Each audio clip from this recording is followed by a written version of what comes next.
గ్రాముల బంగారాన్ని విడిపించి ఆ రోజు ఆన్లైన్ రేటుకే మేము కొంటాం. Sharma gold company.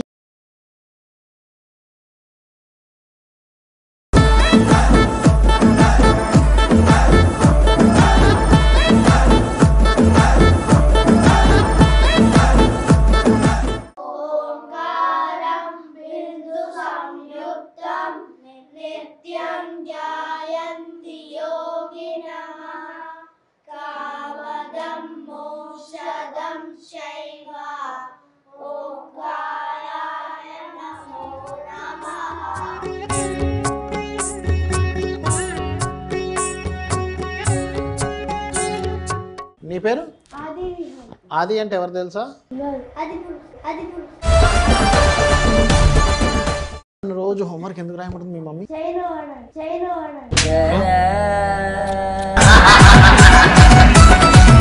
నా చిన్నప్పుడు మా అక్క నాకు తమ్ముడు మా అక్క ఉండేది. బాగా చదువుకుంటే కలెక్టర్ అవుతారా అన్నది మా అక్క నాతో. అక్క మరి కలెక్టర్ అయితే ఏం చేస్తాడు పని అన్న. ఏముండదురా పని, ఫైల్స్ తీసుకొస్తే సంతకం పెట్టడమే, సంతకం పెట్టడానికి ఇవన్నీ చదవడం అవసరం, సంతకం నేర్చుకుంటే అయిపోద్ది కదా గురుగారు మాది బిజినెస్ ఉంది. సో షాప్ అందరు అంటారు లక్ష్మీదేవి ఫోటో ఉండాలి, లేకపోతే బుద్ధుడు విగ్రహం ఉండాలి. అవి లేకుండా everything results depends upon the hard work. చెప్తాయనమ్మా 100% మీరు అన్నట్టుగా హార్డ్ వర్క్, స్మార్ట్ వర్క్.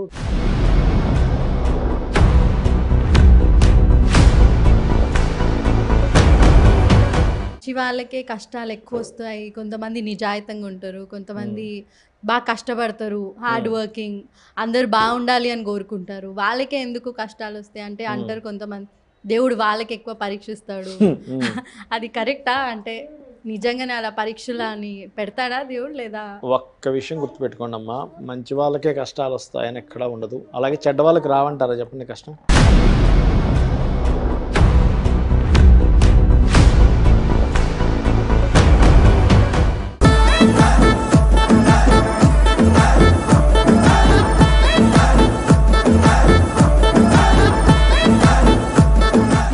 నమస్తే, నేను మీ Jahnavi. Welcome to Suman TV. So ధర్మ సందేహాలు రెగ్యులర్గా మనకుంటూ ఉంటాయి కదా.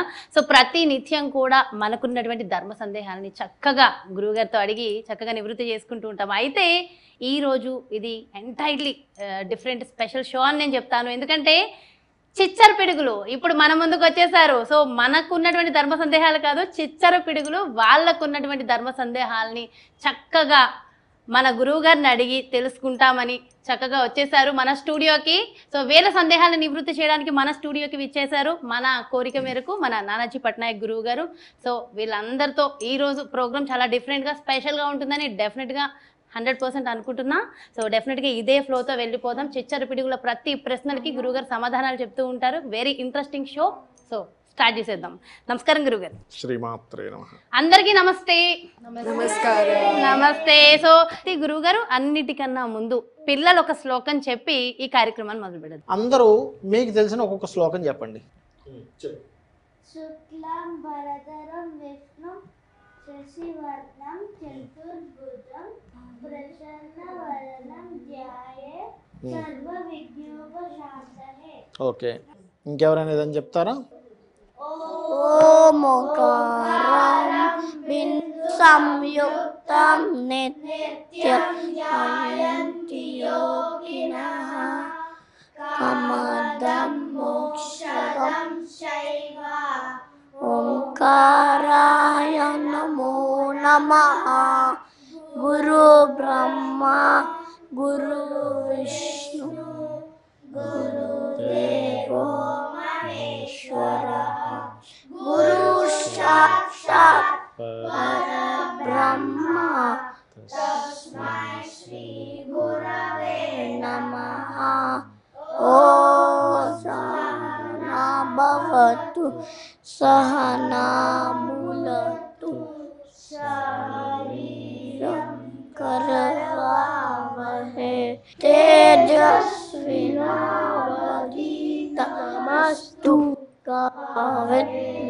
విద్విషాల్వహై అసతో మా సదమయ సమనసో మా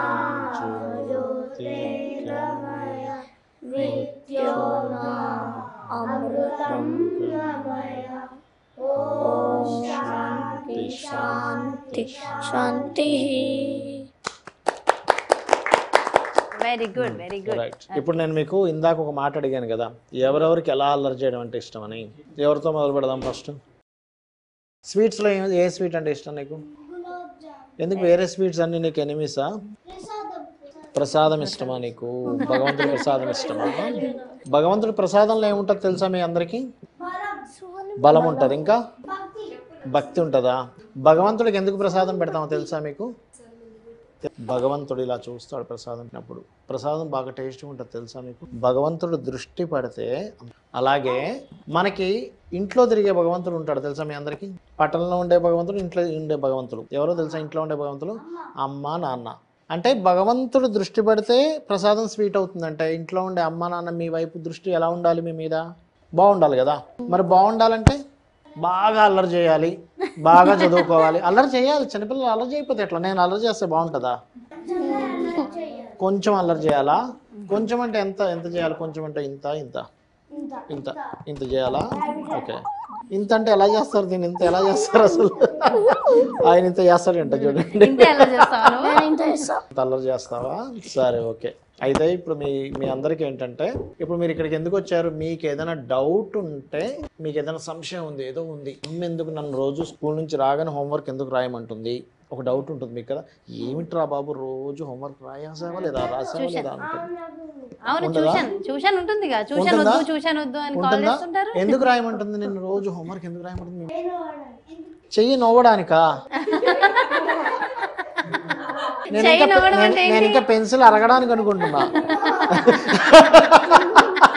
నేను పెన్సిల్ అరగడానికి ఏమో అనుకుంటున్నా. చెయ్యి నవ్వడానికా?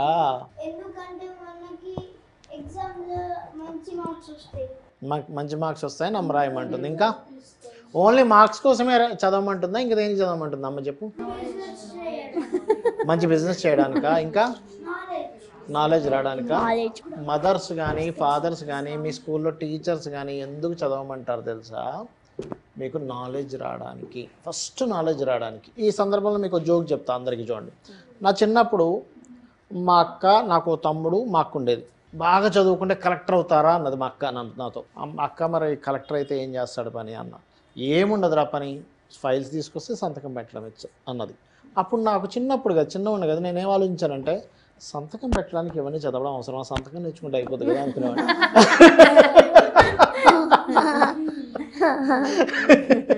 కానీ పెద్ద అయ్యాక నాకు అర్థమైంది. ఏమర్థమైంది తెలుసా? కలెక్టర్ అంటే ఉట్టి సంతకం పెట్టడం కాదు, మొత్తం ప్రజలకు ఏం కావాలి, ఎలాంటి ప్రాబ్లమ్స్ ఉన్నాయి, ఎక్కడెక్కడ ఎలాంటివి ఉన్నాయి, ఇవన్నీ తెలుసుకోవాలంటే మనం చదువుకునే చదువు నాలెడ్జ్ వల్ల తెలుస్తుంది. ఉట్టి సంతకం కాదని నాకు పెద్ద అయ్యాక అర్థమైంది. ఇప్పుడు నీకేంటి బాగా ఇష్టమైన విషయం ఏంటి? తిండి, ఆట ఇవన్నీ కాకుండా బాగా ఇష్టమైన విషయం ఏంటి నీకు? Time with family. వావ్. అంటే ఏం స్పెండ్ చేద్దామని ఫ్యామిలీతో? సీరియస్గా అడుగుతున్నాను. ఏం స్పెండ్ చేద్దామని ఫ్యామిలీతో? నేర్పిస్తారనా? ఓకే. ఇంకా నువ్వేం నేర్పించవా మీ పేరెంట్స్కి? ఓకే, నీకు time with family very good. సరే నువ్వు చెప్పు. నీకు ఫ్రెండ్స్తో స్పెండ్ చేయడం ఇష్టం. ఎందుకు స్పెండ్ చేయడం ఇష్టం నీకు? టైం చెప్పు.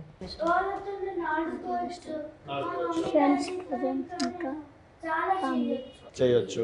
ఓకే. ఇంకేం ఇష్టం? స్పెండ్ తర్వాత ఇంకా ఫ్యామిలీ ఫ్రెండ్స్తో కాకుండా ఇంకేం ఇష్టం నీకు? నీకేం ఇష్టం చెప్పు. ఇంట్లో ఆడుకోవడం ఇష్టం లేదా? ఎందుకు? ఫ్రెండ్స్ అందరు ఇంట్లోకి వచ్చేసారు, బయట ఎవరు లేరు, ఇంకా అప్పుడు ఏం చేస్తావు? బయటకు తీసుకెళ్ళిపోతావు వాళ్ళు మొత్తం. ఇంట్లో ఆడుకోవు. Right. Play with family. Play with family, not friends. Also. Okay. ఇంకా నీకేమి ఇష్టం చెప్పు. Great job. నీకేమి ఇష్టం చెప్పు. నాకు చదువుకోవడం ఇష్టం. చదువుకోవడం ఇష్టం. ఓకే. ఇంకా రైట్. ఇప్పుడు మీ అందరికీ కూడా ప్యారలల్ గా ఏమి ఇష్టం? ఆడుకోవడం ఇష్టం కదా, స్పెండ్ చేయడం ఇష్టం, అవునా? చదువుకోవడం ఇష్టం. అమ్మాయికి అయితే చదువుకోవడం ఇష్టం. మీ అందరికీ ఆల్మోస్ట్ ఏమి ఇష్టం? ఫ్రెండ్స్తో ఆడుకోవాలి, లేకపోతే పేరెంట్స్తో ఆడుకోవాలి, ఇదే ఇష్టం కదా. చదువుకోవాలి. ఎందుకు? టీవీ గేమ్స్ ఆడుకోవాలి. అంటే ఏంటి? ఎంజాయ్ చేయడం ఇష్టం కదా, ఎంజాయ్ చేయడం ఇష్టం. కానీ ఎప్పుడు చదువుకోమంటే 24 hours మీరు చదవండి అంటే నేను చదువుకుంటా. నువ్వు చదువుకుంటావు, నీకు బోర్ పడుతుంది. ఓకే, నీకు హ్యాపీగా చదువుకుంటావా? అబ్బా, నువ్వు అంటే మీకేంటి, మీరు ఆడుకునే ఆటలో ఎంజాయ్మెంట్ ఉంది, అవునా? రైట్, మీరు ఆడుకునే ఆటలో ఏముంది? ఎంజాయ్మెంట్ ఉంది. కొంతమందికి ఆడుకోవడం కాకుండా చదువుకోవడంలో కూడా ఎంజాయ్మెంట్ ఉంది. అంటే నిజంగా చదువుకోవడంలో ఉందా, ఆడుకోవడంలో ఉందా ఎంజాయ్మెంట్?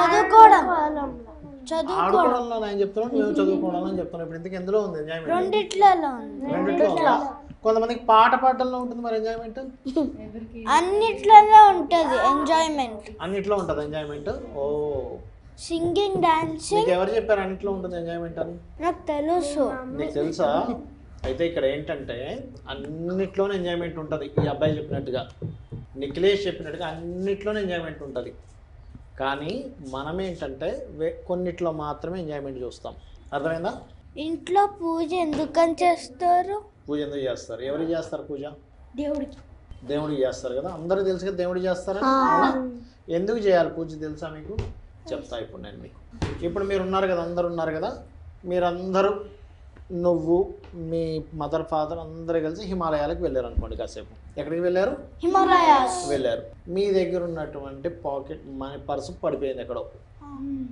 అప్పుడు మీ మదర్ని చూశారు ఎవరో. చూసి, మీరు ఝాన్సీ కదండి, టీవీలో యాంకరింగ్ చేస్తుంటారు కదా, అయ్యో ఏమైంది మీరు ఇక్కడ ఇలా తిరుగుతున్నారు అనగా, అయ్యో నా పర్సు పడిపోయిందండి, అబ్బా ఫోను లేదు అందులోని, ఎట్లాగో అర్థం కావట్లేదు అంటే, అమ్మాయి ఏం చేసింది, ఆవిడ ఏం చేసింది, నో డోంట్ వరీ, మీరు ఇవ్వండి 10,000 20,000 తీసుకోండి, మీరు ఇంటికి వెళ్ళండి, నాకు తర్వాత పంపించండి అన్నది ఆవిడ. ఓకే అన్నదా? అప్పుడు ఆమె ఏంటి, మంచి ఆమెనా చెడ్డ ఆమెనా? చాలా మంచి ఆమె కదా, అవునా? తర్వాత మీ అందరూ హైదరాబాద్ వచ్చేసారు. ఆవిడ మళ్ళీ అనుకోకుండా హైదరాబాద్ వచ్చింది, మీ ఇంటికి వచ్చింది. మీ ఇంటికి వచ్చినప్పుడు ఆమెతో ఎలా మాట్లాడతారు మీరు? మంచిగా.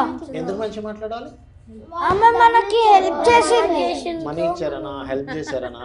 హెల్ప్ చేశారని మంచిగా మాట్లాడాలా?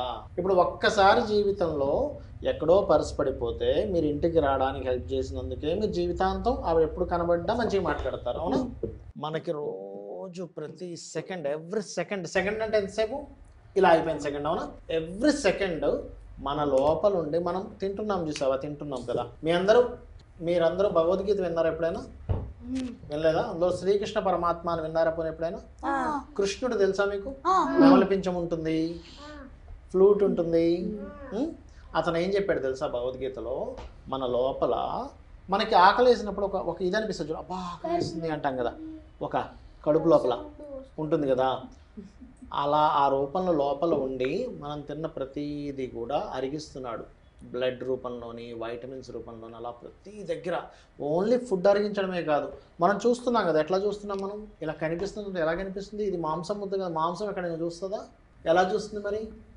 చెవు మాంసం ఎక్కడైనా వింటుందా? ఎలా వింటుంది? శక్తి ఉంది లోపల, భగవత్ శక్తి ఉంది.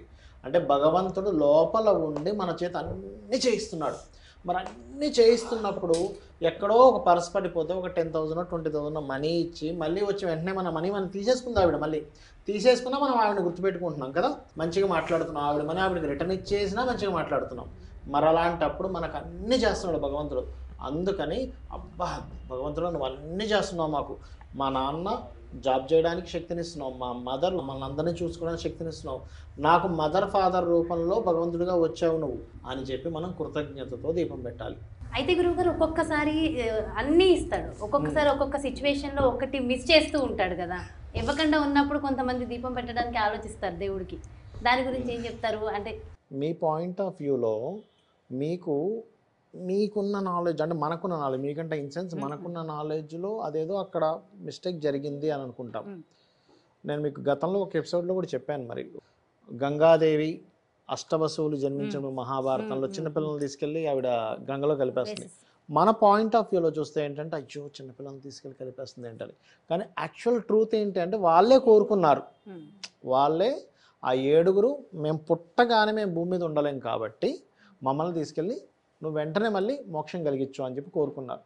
మనకేమనిపిస్తుంది అంటే అయ్యో భగవంతుడు ఏంటి వీళ్ళకి ఎలా చేశాడు వాళ్ళకి ఎలా చేశాడు అనిపిస్తుంది. కానీ అక్కడ చేసేది భగవంతుడు కాదు, ఇది బాగా అర్థం చేసుకోవాలి. ఫస్ట్ భగవంతుడు వెంటనే ఇలా చేశాడు ఏంటి అనుకోవడం ఫస్ట్ తప్పు అసలు. ఇప్పుడు పిల్లవాడు ఆడుకుంటున్నాడు, పిల్లవాడు అమ్మ సమక్షంలో ఆడుకుంటే కింద పడ్డాడు. ఇప్పుడు తల్లి పడేసిందా వాడు పడిపోయాడా? అదే పడిపోయాడు, అంతే కదా.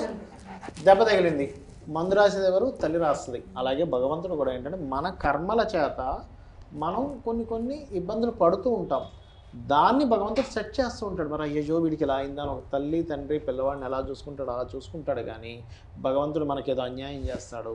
అందుకే నేను భగవంతుడికి దీపం పెట్టాను. ఇప్పుడు పిల్లవాడు పడిపోయాడు, దెబ్బ తగిలింది, నేను అమ్మ నేను నీతో మాట్లాడినట్టు ఎలా ఉంటుంది? ఎంత సిల్లీగా ఉంటుందండి. పిల్లవాడు పడిపోతే తల్లితో మాట్లాడకపోవడం ఏంటి? అంతే కదా. సేమ్ యాజ్ ఇట్ ఈజ్ మనం కూడా అదే తప్పు చేస్తాం. కడపలకి రోజు ఎందుకు బొట్టు పెడతాం? గడప అంటే ఎవరు తెలుసా నీకు?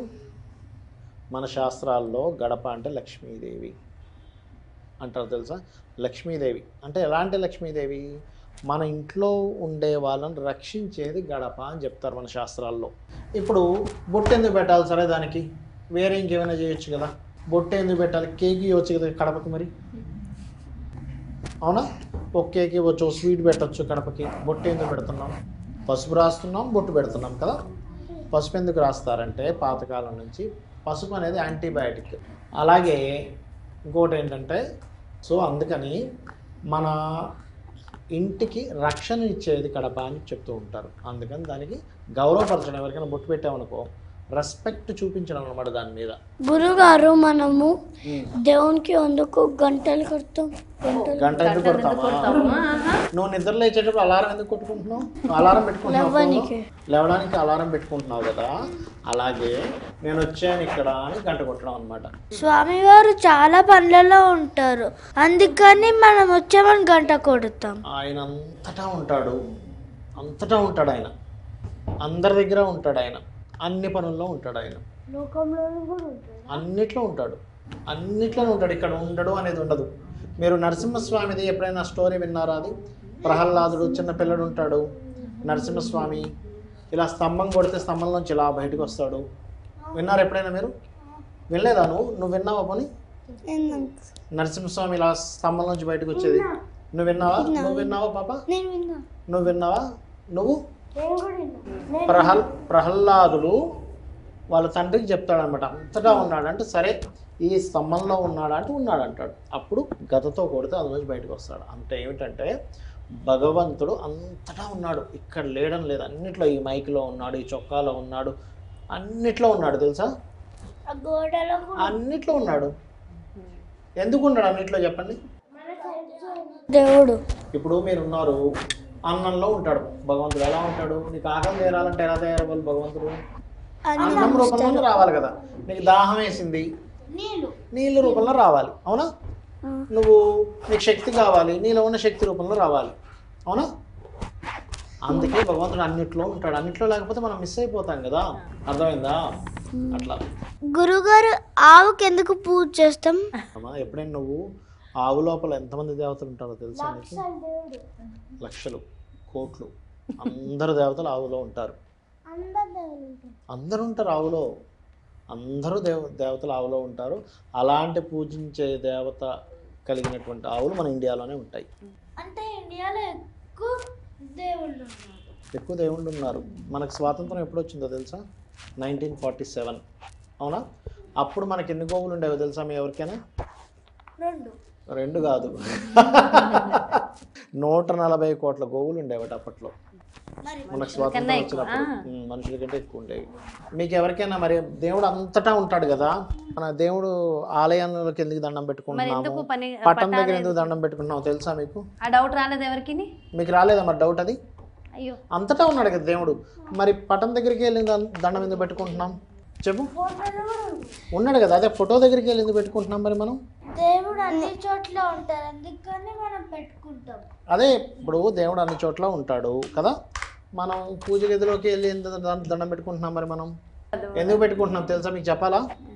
ఇప్పుడు ఎయిర్ మొత్తం ఉందా లేదా? ఎయిర్ ఇక్కడంతా ఎయిర్ ఉందా లేదా? మరి ఫ్యాన్ ఎందుకు వేసుకుంటున్నావు? గాలి కోసం కదా. అంటే అంతటా భగవంతుడు ఉన్నాడు. కాకపోతే గుళ్ళో కానీ మన పూజ గదిలో కానీ అక్కడ ఇంకా ప్రత్యేకంగా ఉంటాడు అన్నమాట అనుగ్రహం. ఎందుకంటే అక్కడ రోజు హారతిస్తున్నాము, పూజ చేస్తున్నాం కదా. అందుకే మనం గుళ్ళోకి వెళ్ళగానే ప్రశాంతంగా ఉంటుంది, పూజ గదిలోకి వెళ్ళగానే అలా ప్రశాంతంగా ఉంటాం. అంతటా గాలి ఉంది కానీ ఫ్యాన్ వేసుకుంటున్నాం కదా. వేసుకుంటున్నాం లేదా? అంతటా గాలి ఉంది కదా, ఫ్యాన్ అక్కర్లేదు అంటున్నావా? అప్పుడప్పుడు వస్తాయి కదా. అప్పుడు ఎందుకు వేసుకుంటున్నాం ఫ్యాన్? మరి అంతా గాలి ఉంది కదా, చెమటలు ఎందుకు వస్తున్నాయి? అంటే గాలి బాగా వీయనప్పుడు వస్తుంది, అప్పుడు ఏం చేస్తావు, నువ్వు ఫ్యాన్ వేసుకుంటున్నావు కదా. అలాగే గాలి వస్తుందా, వాయుదేవుడు వెళ్తున్నప్పుడు, వెరీ గుడ్, నిజమే, వాయువు కూడా దేవుడు, అది గుర్తుపెట్టుకోవాలి. మంచి పాయింట్ చెప్పాడు ఈ అబ్బాయి. అయితే మరి గురువు గారు ఇప్పటి వరకు పిల్లలమే మనం మాట్లాడాం కదా, మరి పేరెంట్స్ నుంచి కూడా చాలా క్వశ్చన్స్ ఉన్నాయి. ఆ పాప కూడా ఒక క్వశ్చన్ అడుగుతుందంట. అడగనమ్మా. ఓకే అమ్మ, నీకేం క్వశ్చన్స్ ఉన్నాయి చెప్పు. చక్కగా సనాతన ధర్మం గురించి తెలుసుకోవాలని ఇష్టంగా వచ్చారు పిల్లలు. కోకోనట్ దేవుని దగ్గర ఎందుకు కొడతారు? కోకోనట్ ఎందుకు కొడతారు? మన సనాతన ధర్మం అంటారు మనది పూజించేది. కోకోనట్ కొట్టిన తర్వాత ఏం చేస్తాం మనం? కోకోనట్ని తర్వాత ప్రసాదం అని నీళ్ళు తాగుతాం, కొబ్బరికాయ తింటాం కదా, అవునా? వాళ్ళు గ్లాస్ లో పెడతారు నీళ్ళు మొత్తం, ప్రసాదం వస్తారు, దాని వల్ల మనకు స్ట్రెంత్ వస్తుంది. ఇంకా మనం కొత్త బైక్ లేకపోతే కొత్త కారు కొనుక్కున్నప్పుడు గురుగారు ఎందుకు లెమన్ పెడతాం కింద? రెండిటికి చెప్తాను first. Okay, first of all ఏంటంటే కోకోనట్లో ఒక ఎనర్జీ ఉంటుంది, అదొక ప్రాణశక్తితో కూడా ఒక ఎనర్జీ ఉంటుంది. దాన్ని ఎప్పుడైతే భగవంతుడు ముందు మనం కొడతామో, అది కొట్టగానే మనకున్నటువంటి నెగటివ్ ఎనర్జీ తీసేసేటువంటి తత్వం దానికి ఉంటుంది. నిజంగా అదొకటే కాకుండా మీరు కొడతారు కదా, మీరు కొట్టిన తర్వాత కొబ్బరిలో ఎన్ని ఇంగ్రీడియంట్స్ ఎన్ని ఉంటాయి తెలుసా మీకు? చాలా విషయాలు ఉంటాయి కొబ్బరిలో.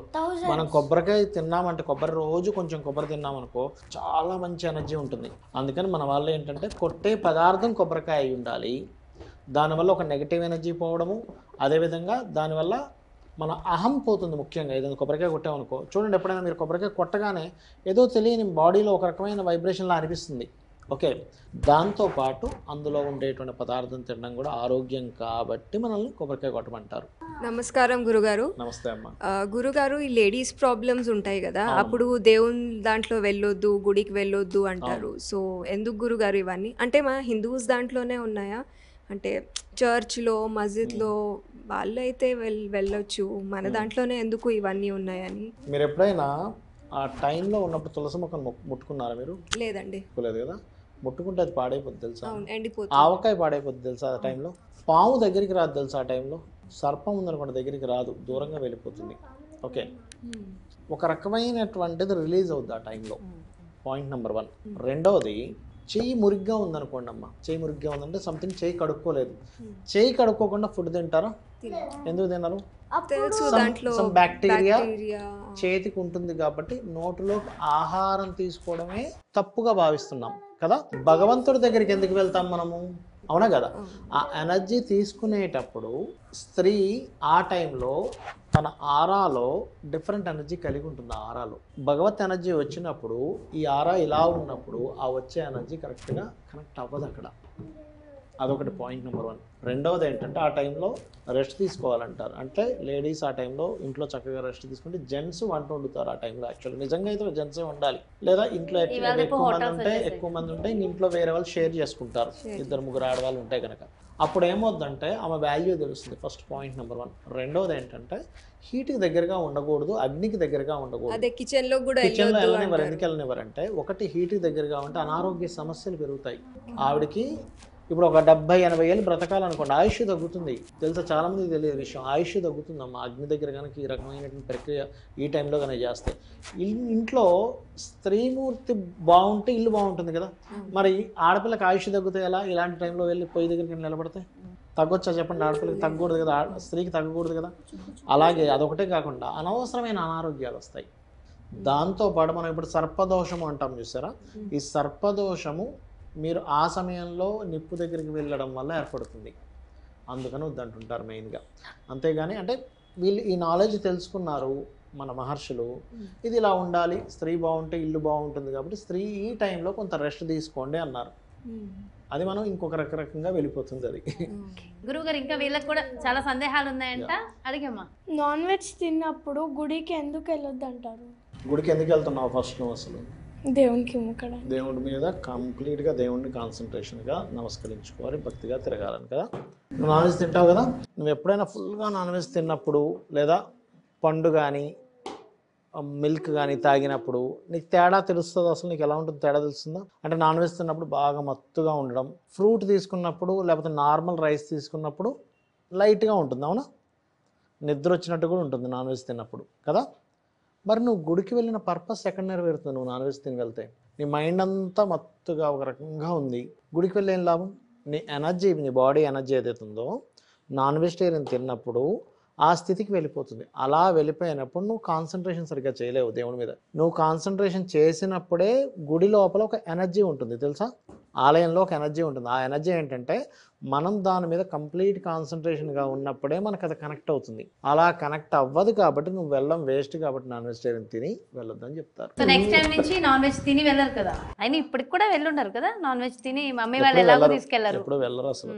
నమస్తే గురువు గారు. నమస్తే అమ్మ. లేడీస్కి పీరియడ్స్ వచ్చినప్పుడు టెంపుల్స్కి వెళ్ళకూడదు అంటారు. సో కామాఖ్య టెంపుల్ గురించి విన్నాను. ఇక్కడ అమ్మవారికి మనకి పీరియడ్స్ వస్తూనే ఉంటాయి కదా, సో దాని గురించి ఏమన్నా చెప్పగలుగుతారా మీరు?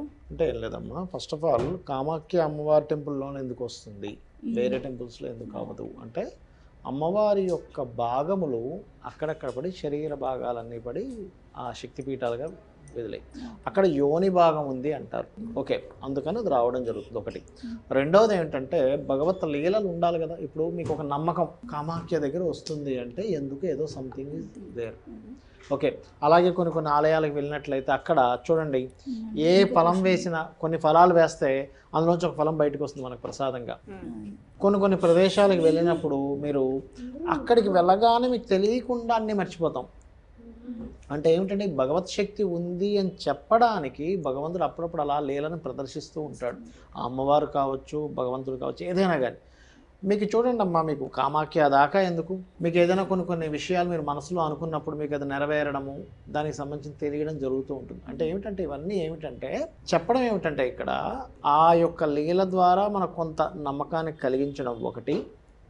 రెండవది ఏమిటి అంటే ఇక్కడ అంటే ఇప్పుడు చూడండి, ఆవిడ యొక్క శరీర భాగాలు పలానా దగ్గర పడ్డాయి కదా, ఇది నిజమే, శరీర భాగాలు పడినటువంటి ప్రదేశంలో ఇది పలానా సంబంధించిన శరీర భాగమే అని చెప్పి మనకు సంపూర్ణమైనటువంటి విశ్వాసం కలిగించడానికి ఆ అమ్మవారు చేసేటువంటి ఇదే అనుకోవాలి. అది కాశీలో మనకి ఇష్టమైనవి వదిలేయాలి అంటారు, సో దాని గురించి చెప్తారా?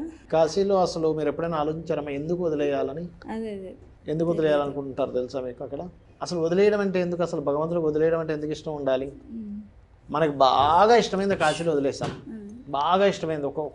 కొంతమందికి స్వీట్ ఇష్టం ఉంటుంది, కొంతమందికి ఏదో అలవాటు ఉంటుంది, ఏదో సమ్ అడిక్షన్స్ ఉంటాయి, వదిలేస్తాం కదా.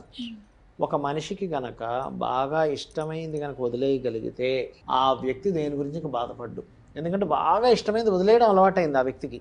అలాంటప్పుడు ఏది అతనికి దక్కినా దక్కపోయినా పెద్దగా చింతించడు. మనిషికి ఏంటి చింత కదా ఎప్పుడు కూడా, నాకు ఇది అవ్వలేదు, నాకు ఇది అయ్యింది, అయితేనేమో ఆనందము, అవ్వకపోతే బాధ. ఇప్పుడు మీకు బాగా ఇష్టమైన దాన్ని మీరు వదిలేయగలిగారు అనుకోండి, అప్పుడు మీరు ఎంత స్ట్రాంగ్ అవుతారు? నాకు బాగా ఇష్టమైంది వదిలేసిన, ఇదేముంది చిన్నది అనే ఫీల్ మీకు ఒకటి వస్తుంది. ఇంకోటి ఏంటంటే భగవంతుడికి మనం నాకు బాగా ఇష్టమైన దాన్ని నీ ముందు వదిలేస్తున్నాను స్వామి, నీకోసం వదిలేస్తున్నాను, ఏదో మనం తినకపోవడం కదా, నీకోసం వదిలేస్తున్నాను అన్నప్పుడు భగవంతుడి కోసం మనం ఒకటి ఏదైనా చేయాలి. ఇప్పుడు మనకు కొన్ని పాపాలు పోవాలనుకోండి, మనకు తెలుసో తెలియకో పూర్వజన్మల్లో రకరకాల పాపాలు, రకరకాల మంచి పనులు కూడా చేస్తాం మనం, దానివల్లే మనుష్య జన్మ వస్తుంది. ఇలా మనుష్య జన్మ వచ్చినప్పుడు మనకున్నటువంటి కర్మలన్నీ తొలగాలంటే కొన్ని భగవంతుడి కోసం చేయాలి. ఇప్పుడు చూడండి, మనం ఉపవాసం ఉంటాం, శరీరంతో చేసినటువంటి పాపాలు తొలగుతాయి. అదేవిధంగా ధ్యానం చేస్తాం, మనసుతో చేసిన పాపాలు దొరుకుతాయి. మనసుతో చేసిన పాపాలు అంటే ఎవరినో మనసులో ఏదో అనుకుంటాం, ఏదో కోపం వచ్చో లేకపోతే వాళ్ళు ఏదో చేసిన పిచ్చి పని వల్ల ఏదో దానివల్ల మనసులో చేసినట్టు పోతుంది. నోటితో స్తుతిస్తాం భగవంతుడిని, అప్పుడేంటి నోటితో ఏదైనా తప్పులు చేసాం, ఎవరినో ఏదో అబద్ధం ఆడామో, ఎవరినో ఏదో తిట్టాం, ఆ దోషం అనేటువంటి నోటితో పోతుంది. అలా ఏంటంటే కొన్ని వదిలేయడం వల్ల కూడా ఎలాంటి దోషం పోతుంది అంటే మీరు లైఫ్లో ఇది ఇంకా నా వల్ల జరగదు అని అనుకునేవి కూడా జరుగుతాయి, కొన్ని మిరాకిల్స్ అలా వదిలేయడం వల్ల. అదొకటి, మెంటల్గా కూడా స్ట్రాంగ్ అవుతారు అనమాట. గురుగారు, ఈ దోషాలు ఉంటాయి అంటారు కదా, దోషాలు, శని దోషము, అవన్నీ ఎక్కడెక్కడో పూజలు చేస్తే పోతాయి అంటారు, నిజమైతాయా గురుగారు? ఎంతవరకు నమ్మొచ్చు ఇవి? ఒక విషయం చెప్తానమ్మా. కాల సర్ప దోషం అంటారు, శని దోషం అంటారు, రాహుకేతు అంటారు.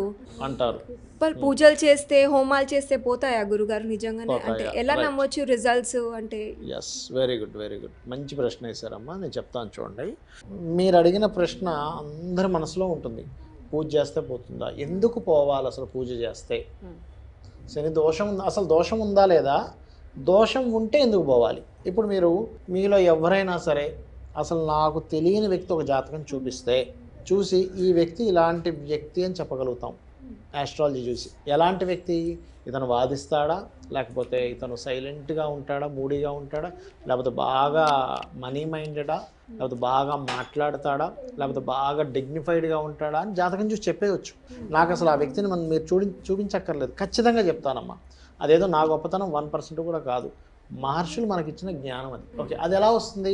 ఆ జాతకంలో ఈ నవగ్రహాలు, ఇప్పుడు మీరు అన్నారు చూసారా, శని దోషం ఉంటే పోతుందా, అసలు శని నిజంగా దోషం చేస్తాడా, అసలు నిజంగా బుధుడు చేస్తాడా అని. వీళ్ళు పనిగట్టుకొని దోషం చేయడం కాదు, ఇదంతా గుర్తుపెట్టుకుని. వాళ్ళకేమి మన మీద గ్రడ్జ్ ఉండదు. మనం చేసిన కర్మ ఏదైతే ఉందో, ఒక మంచి పని చేసామనుకోండి, అందరికీ ఫుడ్ పెట్టించాం. పోయిన జన్మలో అందరికి ఆకలి ఉన్న ప్రతి ఒక్కరికి ఫుడ్ పెట్టాం. ఈ జన్మలో ఫుడ్ ద్వారా తను చాలా పెద్ద కోటీశ్వరుడు అవుతాడు. నువ్వు పోయిన జన్మలో పుణ్యం చేసావు కదా, అవునా? అలాగే ఒక పాపం చేసాం, ఎవరిదో మాటిమాటికి లాక్కున్నాం, మన దగ్గర నుంచి ఎవడో లాక్కుపోతాడు ఈ జన్మలో. అది యూనివర్స్ అంటే విశ్వంలో భగవంతుడు ఆ సిస్టమ్ని తయారు చేశాడు. ఒకటి గుర్తుపెట్టుకోండి, ఇప్పుడు ఒక సిస్టమ్ తయారు చేశాడు. ఎట్లాగా? నువ్వేం చేస్తే అది అవుతావు అనేటువంటి ఒక సిస్టమ్ని భగవంతుడు క్రియేట్ చేసి పెట్టాడు ఒక సాఫ్ట్వేర్లో. దానికంటూ కొన్ని నియమించాలి కదా కొంతమందిని. మనం ఒక సిస్టమ్ తయారు చేసుకున్నప్పుడు ఎట్లా, ఒక ఆఫీస్ పెట్టాము, ఇది హెచ్ఆర్ డిపార్ట్మెంటు, అడ్వర్టైజ్మెంట్ డిపార్ట్మెంటు, లేకపోతే ఇది పలానా డిపార్ట్మెంట్స్ ఎట్లా పెట్టామో, భగవంతుడు కూడా ఈ నవగ్రహాలు అనేటువంటి రూపంలో డిపార్ట్మెంట్స్ పెట్టి నువ్వు చేసిన పాపము పుణ్యం అనేటువంటిది ఆ ప్లానెట్ ద్వారా మనకు కన్వే అవుతుంది. ఫస్ట్ ఈ సిస్టమ్ గుర్తుపెట్టుకోండి. ఇప్పుడు మీరు ఉన్నారు, మీరు ఉదాహరణకి ఏదైనా ఒక చిన్న తప్పు చేశారు, సంథింగ్ ఏదో అల్లరి పని అనుకుందాం. చిన్నప్పుడు మీ మదరు ఫాదర్ మీ మీద కోపడ్డారు. మీరు వెళ్ళి మీ మదర్ దగ్గర ఫాదర్ దగ్గర నిజంగా బాధపడుతూ, అమ్మ నేను ఇంకోసారి అలాంటి పని అస్సలు చేయను, నిజంగా బాధపడుతున్నా అంటే మీ అమ్మ నాన్న మిమ్మల్ని క్షమించరా? నిజంగా చూసి క్షమిస్తారు కదా. అలాగే భగవంతుడి శక్తి ఈ గ్రహాల రూపంలోని, మనం చేసే పాపపుణ్యాల రూపంలోని, మన చుట్టూ ఉండేటువంటి మనుష్యుల రూపంలో అన్నిట్లో భగవత్ శక్తి ఉంది. ఈ భగవత్ శక్తి నియమించాడని చెప్పాను కదా, ఈ గ్రహాల మూలంగా నియమించాడని చెప్పాను కదా. శని భగవానుడు, శుక్రుడు, రవి, గురువు అన్ని నవగ్రహాల్లో అతని యొక్క శక్తి ఉంది కదా, అవి ఉన్నాయి. ఆ శక్తి ద్వారా అవి నడుస్తున్నాయి, భగవత్ శక్తి ద్వారా నడుస్తున్నాయి. ఇప్పుడు మీరు ఒక తప్పు చేశారు పాస్ట్ లైఫ్లో, ఎవరినో ఏదో తిట్టారు, అది ఇప్పుడు అనుభవిస్తున్నారు. ఒక బుధుడు రూపంలో ఏదో వచ్చింది, అప్పుడు మీరు దండం పెట్టుకున్నారు, స్వామి నాకు ఏదో తెలియక అలా చేశాను. మరి ఎక్స్క్యూజ్ చేయడా భగవంతుడు? తల్లిదండ్రులు ఎక్స్క్యూజ్ చేస్తున్నప్పుడు చేస్తాడు కదా, చేస్తాడా చేయడా? భగవంతుడు ఉన్నాడు, ఈ రూపంలో నడిపిస్తున్నాడు, ఎక్స్క్యూజ్ కూడా చేస్తాడు. కానీ ఇక్కడ ఒక విషయం మీరు బాగా అర్థం చేసుకోవాలి. ఏదైనా ఒక పాపం పోవాలంటే కేవలం పూజ చేయడం వల్ల, కేవలం నామస్మరణ చేయడం వల్ల పోదని అనుకోకూడదు. జస్ట్ నామస్మరణ నిజంగా మనస్ఫూర్తిగా కనుక ఓం శ్రీమాత్రే నమః అమ్మ అని చెప్పి మనస్ఫూర్తిగా మనసులో అనుకొని, నేనేదో పూర్వజన్మలో చేయకూడని తప్పేదో చేసి ఉంటాను, అందుకు నేను ఇది అనుభవిస్తున్నాను, నిజంగా నేను ఆ యొక్క తప్పుకి నేను నిజంగా బాధపడుతున్నాను, ఇంకోసారి ఆ తప్పు చేయను అనుకుంటున్నాను ఈ జన్మలో, నన్ను క్షమించు అని చెప్పి దండం పెట్టుకుని అమ్మవారిని స్మరించుకుంటే ఖచ్చితంగా పోతుంది. అంతేగాని దానికి ఎన్నో లక్షలు పెట్టి పూజ చేస్తూనే పోతుంది అనుకోవడం తప్పు. అర్థం చేసుకుంటే ఎప్పుడు పెద్ద కోటీశ్వరుడు అనుకోండి అమ్మ, అలాంటి వ్యక్తి కొన్ని లక్షలు పెట్టి అన్నదానం చేయాలి, కొంతమందికి సేవ చేయాలి. ఎందుకంటే ఆయన తప్పు కూడా ఆ రేంజ్లో ఉంటుంది, సంపాదన ఉన్నప్పుడు ఆ వ్యక్తి అలా సహాయం చేయాలి. అంతేగాని నేను కూడా ఇలాగే దండం పెట్టుకుంటానంటే కుదరదు. ఎందుకంటే చిన్నదానికి చిన్న పెనాల్టీ, పెద్దదానికి పెద్ద పెనాల్టీ ఉంటుంది కదా మనం తయారు చేసుకున్న కాన్స్టిట్యూషన్లో కూడా. కాబట్టి ఒకటి గుర్తుపెట్టుకోండి, ఖచ్చితంగా భగవంతుడు శక్తి ఉంది అని మీరు నమ్మినట్లయితే, ఆ భగవత్ శక్తి నవగ్రహాల్లో ఉందని నమ్మినట్లయితే, ఈ విశ్వంలో పంచభూతాల్లో ఉందని నమ్మినట్లయితే, ప్రతి ఒక్కరిలో ఉన్నదని నమ్మినట్లయితే, మీరు మరలా నమస్కరించుకొని మీరు చింతించి అడిగినట్లయితే అది ఖచ్చితంగా పోతుంది. మీ అమ్మ నాన్నని అడిగినట్టే. చాలా చాలా చాలా నమస్కారం గురుగారు. శ్రీమాత్రే నమః. ఓం శ్రీమాత్రే నమః. పిల్లలు స్నానం చేయకుండా గుడిలోకి మన పూజ గదిలోకి ఎంటర్ కావద్దు. కొంతమంది ఇంకాదు చిన్న పిల్లలే దోషాలు ఉండే, కొంతమంది ఏమో దోషాలు రావద్దు, స్నానం చేపియండి, వాళ్ళేమో వినని ఏజ్. మరి ఏది కరెక్ట్ అంటారు? అంటే ఏమన్నా తప్పు? ఒకటేనమ్మా, ఒకటే తల్లి. పిల్లలు దైవ స్వరూపము అని మీరు వినే ఉంటారు కదా. 4 years వరకు ఎటువంటి దోషము ఉండదు, గుర్తుపెట్టుకోండి. పిల్లలకి ఏది స్నానం చేయకుండా మనం హారతిస్తే వాళ్ళు వచ్చి తీసేసుకుంటారు. మా ఇంట్లో కూడా ఒక 4 years బాబు ఉన్నాడు. వాడు పొద్దున్నే స్నానం చేయాలని రూల్ లేదు. నేను హారతి ఇచ్చి ఇంట్లో అందరూ హారతి తీసుకున్నాక ఆ అబ్బాయి కూడా వచ్చి తీసేసుకుంటాడు. ముడతారు కూడా ముడతారు. పిల్లల్లో దైవశక్తి ఎక్కువగా ఉంటుంది. అందుకే వాళ్ళకి కల్మషము, ఇది తప్పు ఇది ఒప్పు, నేను ఇలా చేస్తాను, ఇలా మ్యానిపులేట్ చేస్తాను, ఇట్లాంటివి ఏమి ఉండవు వాళ్ళకి. అంటే చిన్నపిల్లలు వాళ్ళ తరహాలో చేస్తారులేండి, దట్ ఈస్ డిఫరెంట్ థింగ్. అంటే వాళ్ళదేదో వాళ్ళ అల్లరి తీర్చుకోవడానికి.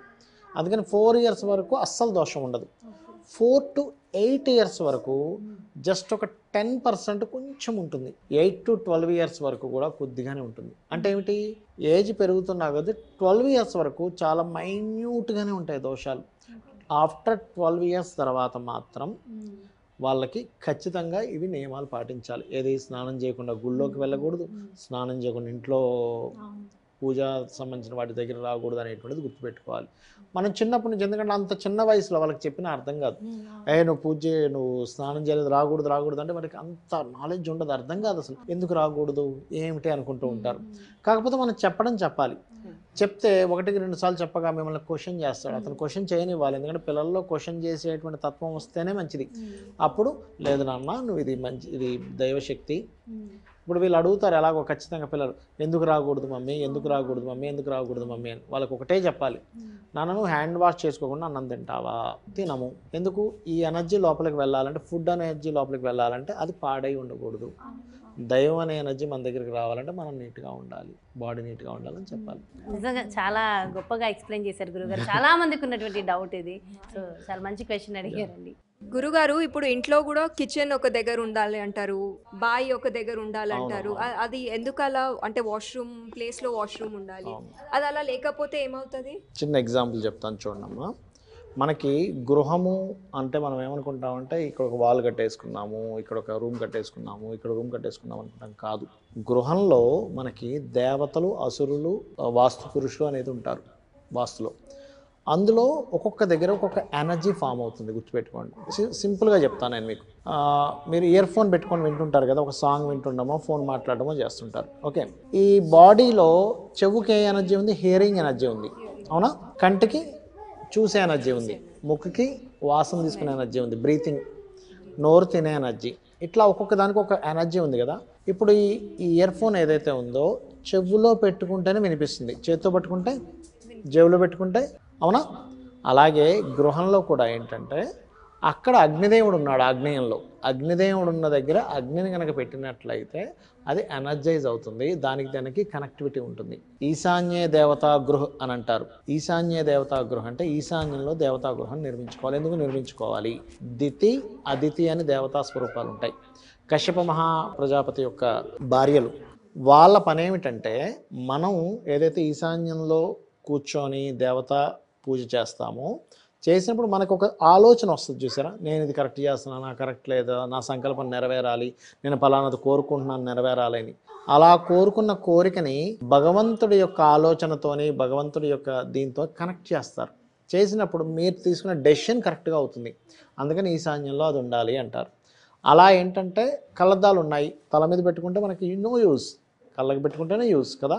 అలా ఒక్కొక్క దగ్గర ఒక ఎనర్జీ ఉంటుంది కాబట్టి అక్కడ ఆ వస్తువు పెట్టాలి. ఆ యూజ్ అనేది బాగా అవుతుంది ఆ వస్తువు అక్కడ ఉన్నప్పుడు. వేరే దగ్గర పెట్టినప్పుడు ఒక్కొక్కసారి మిస్టేక్ కూడా అవ్వచ్చు. అంటే ఎలాగా, మనకి 16 డివిజన్స్లో 16 జోన్స్లో వేస్టేజ్ జోన్ అని ఉంటుంది, సౌత్ వెస్ట్. అలాగే వెస్ట్ నార్త్ వెస్ట్లో డిప్రెషన్ జోన్ అని ఉంటుంది. అలాగే వెస్ట్లో బెనిఫిట్ జోన్స్ అని ఉంటాయి, సౌత్ వెస్ట్లో ఎబిలిటీ జోన్స్ అని కొన్ని ఉంటాయి. ఇప్పుడు మీరు ధనాన్ని తీసుకెళ్ళి వేస్టేజ్ జోన్లో పెట్టారనుకోండి, ఏమవుతుంది? వేస్ట్, ఎందుకు పనికిరాదు. ఇయర్ ఫోన్ తీసుకెళ్ళి నోట్లో పెట్టుకుంటే పాడైపోతుంది, అది చెవులో పెట్టుకుంటే ఓకే. అట్లా ఏంటంటే ఏది ఎక్కడ ఉండాలో అక్కడ అలా ఉండాలి.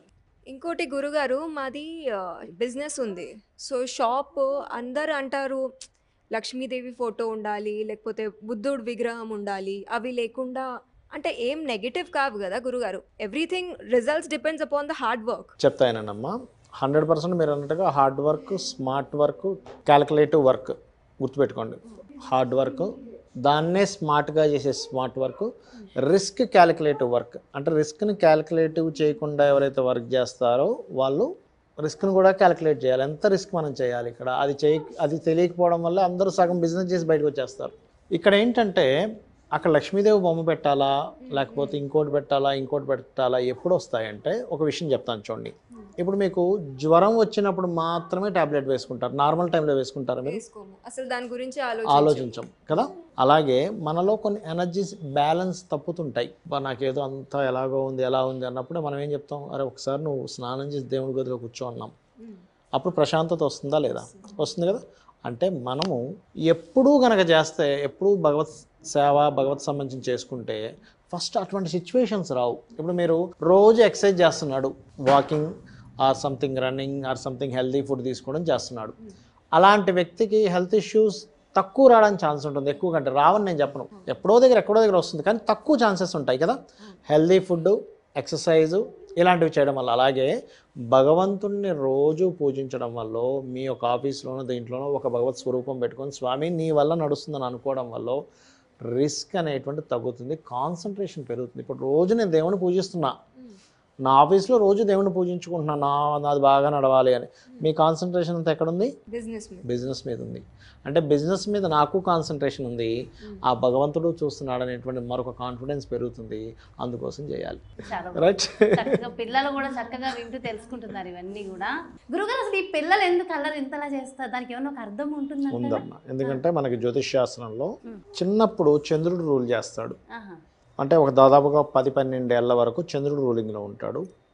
12 సంవత్సరాల దగ్గర నుంచి దాదాపుగా ఒక 20-23 ఏళ్ల వయసు వరకు కూడా కుజుడు రూలింగ్లో ఉంటుంది. అంటే ఇట్స్ డిపెండ్ ఆన్ వాళ్ళ జాతకం బట్టి కూడా కొంచెం తేడా ఉంటుంది. 23 నుంచి ఇంకొక గ్రహం వీనస్ రూలింగ్, అట్లా ఒక్కొక్క ఏజ్, అంటే ఓల్డ్ ఏజ్లో సాటర్న్ రూలింగ్, అందుకే నిదానంగా ఉంటారు వాళ్ళు. ఒక టైంలో జూపిటర్ రూలింగ్ ఉంటుంది.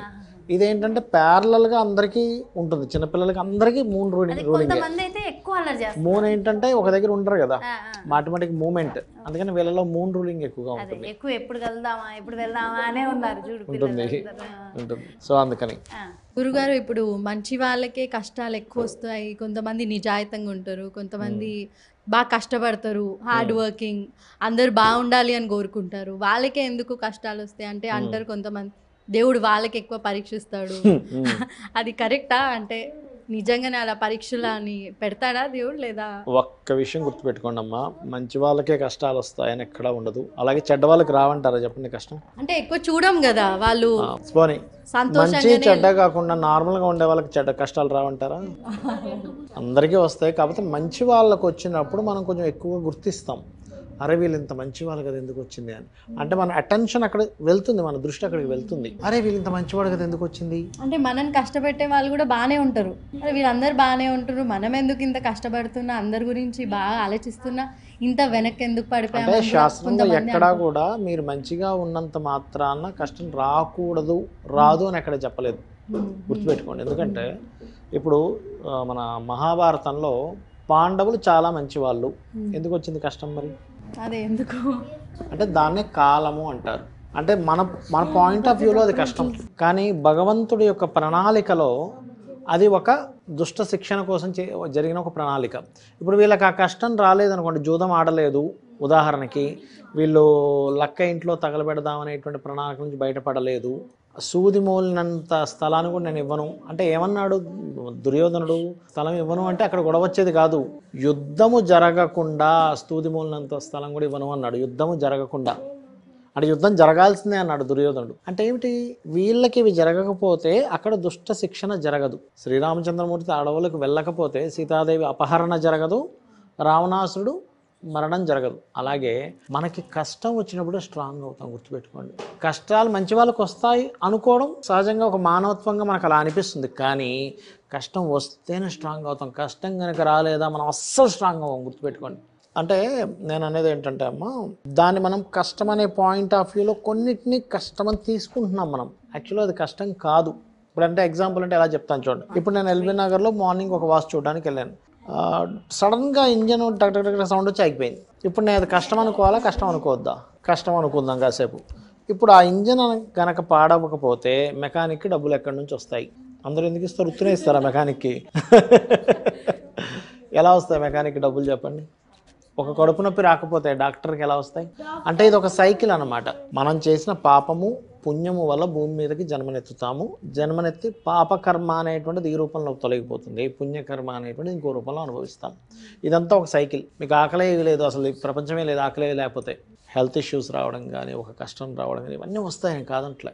అయితే పూజ చేస్తే మరి ఎందుకు పూజ చేసినా కూడా ఎందుకు వస్తుంది అంటే, మీరు కష్టం అస్సలు దరిచేరనంత పూజ మీరు చేయలేదు. కష్టమే దరిచేరనంత పూజ ఎలా ఉంటుందంటే, దాన్నే ఇప్పుడు ఇంక శరణాగతి అంటారు. అప్పుడు మీకు కష్టము ఇష్టము ఏముండవు. ఒకసారి ఇలాగే రమణ మహర్షి గారి దగ్గరికి ఒక ఆవిడ వచ్చి అడిగింది, గురువుగారు అన్నిటికంటే శరణాగతి బెస్ట్ కదండి పూజ కంటే అని.